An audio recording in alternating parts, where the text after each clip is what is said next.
Hello and welcome to ATS 2913 Greek Tragedy in Reception. My name is Professor Jane Montgomery Griffiths. I am the Director for the Centre for Theatre and Performance and also coordinator of this unit. A very wordy title, so please just call me Jane. Okay, so obviously with the alteration to the semester timetable that has been necessitated by the coronavirus outbreak, there has needed to be some retigging of the unit guide in terms of what I wanted to put sequentially through the course.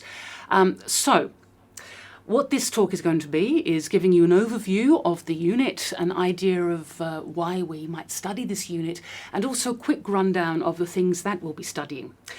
I want to start by asking you to consider why you have enrolled in this unit. For many people, it transpires that it's because it's the only unit that would fit into their course architecture. Well, you know what? If that's the case, that is fine. For some of you, you are doing it because it can be part of your archaeology major or minor. For some of you, it's because it's part of the CTP theatre major. For some of you, it's just an elective. All of you come to this unit with a different degree of baggage, shall we say. Some of you have massive preconceptions about Greek tragedy. Some of you have read all the Greek tragedies there are. Some of you have never read a Greek tragedy in your life, and you think it's going to be really boring, but you had to do this because it was the only thing that fitted in with your timetable. All of those responses to what is Greek tragedy, all of them are completely and totally valid and justifiable, if not justified. The point of this unit and of its theoretical core, which is classical reception studies, is not just to analyse a play that was written 2,500 years ago as though it were something which is still happening in the theatre of Dionysus in Greece. It's not about that. It's about analysing what we do with those stories and those plays now, what they mean for us now. And that is the point of reception. Asking yourself, who am I? Situating yourself as an individual in a contemporary context and trying to work out your responses to things that might be 2,500 years old, or in the case of Strauss's Electra, 110 years old, or in the case of the Robert Icke Oresteia, 5 years old. All of those things, all of those responses that we have to things that we thought were chronological are in fact lateral.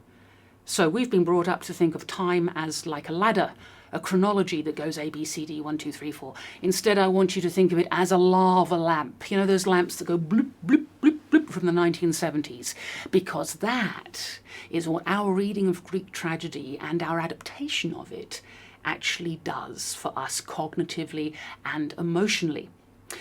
So, in this unit then, the idea is that we look at two plays which are our core bases from Greek tragedy.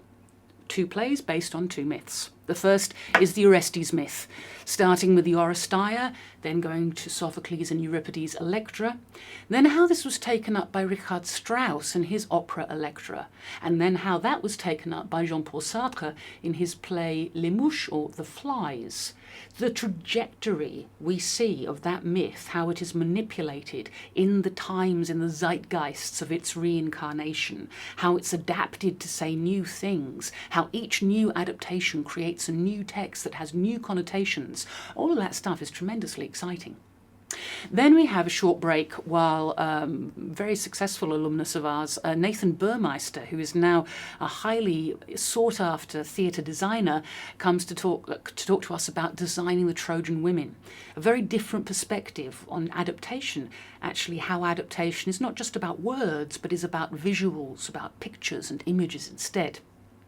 And then we look at the Phaedra Hippolytus myth, lust in the dust in ancient Greece with a little bit of incest thrown in for good measure, and how that has been adapted by the gloriously bonkers Sarah Kane, what that adaptation actually shows us in terms of our appreciation and our explication of sexual mores. So you see, this unit is not just about Greek tragedy. Yes, of course, we will talk about it. Of course, we will talk and analyse the source texts. But we're also interested in the target texts. That is, the texts that people write based on, inspired by, adapted from the originals, if there is any such thing as an original, which we shall debate. Now, I started off by saying that with the change in the dates for the semester, there has been a little bit of juggling which has been necessary.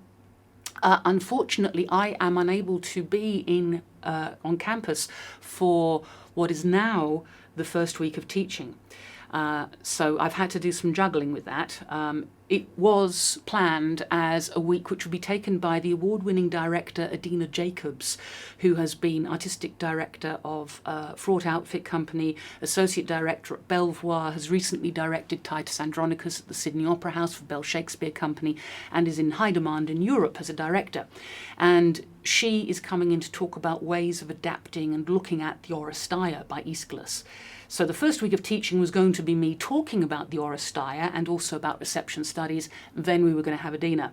Well, now you are going to start off with Adina, and then I will come in after Adina to fill in the gaps. You will see that for week 1 I have actually put down a PowerPoint and a presentation which gives you some context for talking about the Oresteia with Adina. But this is what I want you to do.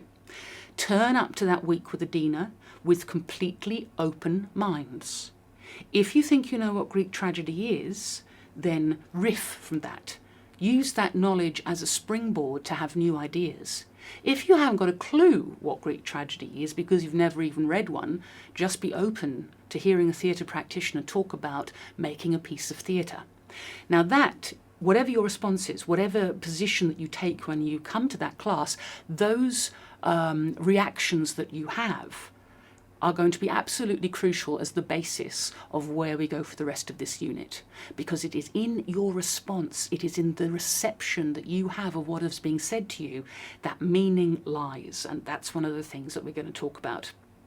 Finally, I'm going to ask you then for week 1 that you read the Oresteia. It really does not matter which translation you read, because half of the point of this unit is to show you that there is no such thing as a correct translation, or every translation is correct. Having said that, there are some that are easier to read than others, so I have given you the link to the library's online edition, which is, okay. Be careful of the internet. There are a few editions out there that purport to be the Oresteia, but they're actually really, really, really dodgy adaptations. Now, I have no problem with an adaptation, but I do if it gets in the way of you actually getting to know what the Oresteia is. So read the Oresteia, have a look at the videos that I've put on the Moodle site. Prepare yourself for meeting Adina in week 2. She's utterly delightful, lovely woman, and hopefully she will provoke you into some thinking. And then in week 3, we will get down and dirty talking about Aeschylus, but also, probably more importantly, theories of adaptation and of reception. And the final thing I want to say is this. It's really important that you read these plays, or that you watch the videos that I put up. It only takes an hour and a half to read a Greek play, usually only 90 minutes. Take maybe 3 hours to read the Oresteia. But time and again, I get students turning up to classes who haven't done the readings.